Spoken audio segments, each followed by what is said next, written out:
C'est un chantier d'envergure qui se déroule chaque année à la même époque et qui mobilise durant plusieurs jours un bon nombre de chercheurs et de techniciens du CIRAD. En fait, on a à peu près un chantier qui va durer 10 jours au total et on va mobiliser de 20 à 30 personnes en fonction des journées, donc en partant des prélèvements, de la récolte de canne à sucre jusqu'aux épandages. Et donc il faut savoir que c'est quelque chose qui est assez structurant et qui mobilise pas mal de personnes de l'unité et également des partenaires comme Aircan ou de personnes d'autres unités de recherche au CIRAD.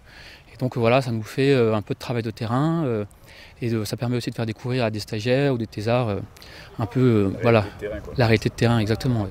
Nous sommes ici à Sainte-Marie, plus précisément à La Mare, sur l'une des 5 stations du SORPRO, installées depuis maintenant quelques années en France, mais également au Sénégal.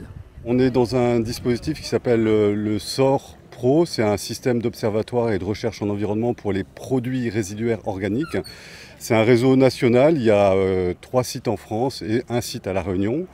Donc c'est vraiment important d'avoir ce type de dispositif, notamment pour évaluer les impacts à long terme. C'est pour ça qu'on a commencé en 2010 et qu'on commence à voir des effets cumulatifs potentiels de certains contaminants qui pourraient être présents normalement, habituellement, dans les déchets organiques qu'on apporte.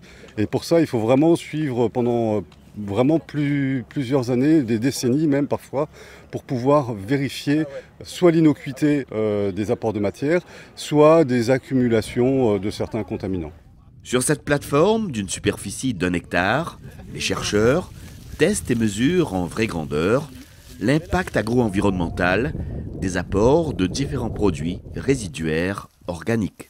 Les produits résiduaires organiques, ça va être ici donc un lisier de porc, des bouts de station d'épuration, de la laitière de volaille, et tout ça qui va être donc étudié en comparaison avec un traitement minéral classique qui est utilisé couramment en agriculture.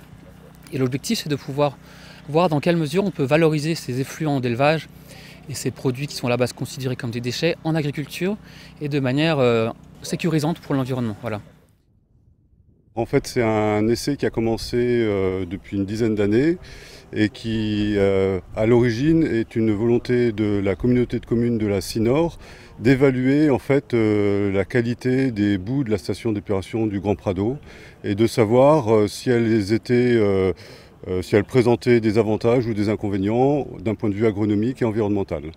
Donc depuis plus d'une dizaine d'années, on compare des apports de différents types de matières organiques qui sont utilisées habituellement en agriculture, des lisiers de porc, des litières de volaille, des engrais minéraux classiques et des bouts de station d'épuration. Avec toutes ces matières, on a pour objectif d'évaluer en fait si elles présentent un risque pour l'environnement ou pas.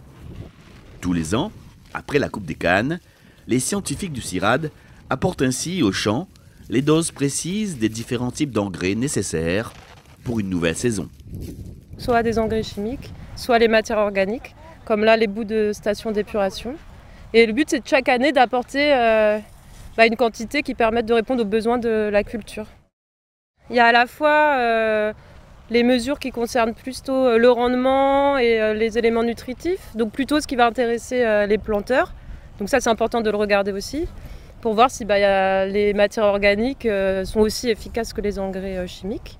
Mais après, on regarde aussi toute la partie d'impact sur l'environnement, que ce soit les gaz, la production de gaz à effet de serre par exemple, ou la contamination des eaux, donc du sol. Donc on regarde à la fois dans le sol, dans les cannes et dans l'air, toutes les molécules qu'on est capable un peu de mesurer pour voir s'il y a un impact sur l'environnement selon les modalités.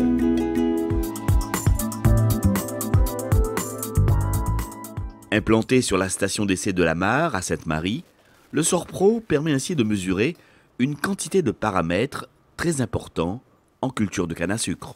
On mesure principalement l'azote, le phosphore, le potassium. Donc c'est les 3 éléments qui sont importants qu'on apporte avec les engrais. Donc on mesure précisément ce qu'on apporte et les quantités qui sont prélevées par la canne. Et on mesure évidemment le rendement.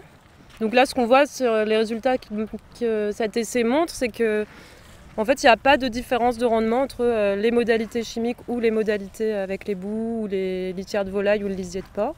Donc on peut substituer au moins en partie les engrais chimiques par ces matières-là. Au niveau du rendement, on n'a pas de différence. Répartis sur l'ensemble de la parcelle, différents capteurs analyse également les émissions par le sol de certains gaz. Alors donc ici en fait ce sont des chambres pour mesurer les gaz qui sont émis par le sol après les apports de matière organique. Et en fait la façon dont ça se passe, en temps normal les chambres sont ouvertes et régulièrement, plusieurs fois par jour, pendant quelques minutes, elles se referment. Les gaz qui sont émis par le sol et la matière organique s'accumulent à l'intérieur, donc il y a un joint d'étanchéité. Des gaines permettent d'envoyer les gaz dans l'Algeco avec des analyseurs de gaz. On mesure notamment le CO2 et le N2O. Et pendant que les gaz s'accumulent, on fait la mesure et ensuite on réouvre la chambre pour que le milieu ne soit pas complètement transformé trop longtemps. Et donc ça permet surtout d'évaluer la vitesse de dégradation de tout ce qui est matière organique en mesurant le CO2 à un moment donné. Et puis également les pertes en azote, soit ammoniacal, soit sous forme de N2O, qui sont des contaminants des gaz à effet de serre. Des résultats essentiels pour le suivi des cultures. C'est un petit récipient qui contient des badges qui vont nous permettre de capter l'ammoniac émis par les différentes matières organiques qu'on va appliquer au champ. Donc ces matières organiques vont perdre une partie de l'azote par évaporation d'ammoniac et ces petits dispositifs vont nous permettre de suivre la vitesse d'émission d'ammoniac en fonction du temps.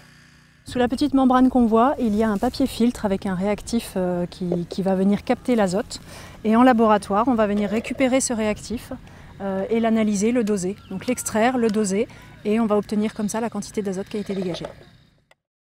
L'azote, c'est un élément nutritif important pour la culture et en fonction des matières organiques qu'on va venir appliquer, il y en a qui perdent plus ou moins rapidement et plus ou moins fortement d'azote et ça permet de pouvoir comparer entre elles les matières organiques sur tous les aspects, à la fois sur donc vous avez eu l'occasion de voir sur le rendement de la canne, mais pouvoir juger de la perte et de l'efficacité de la matière organique, c'est important aussi.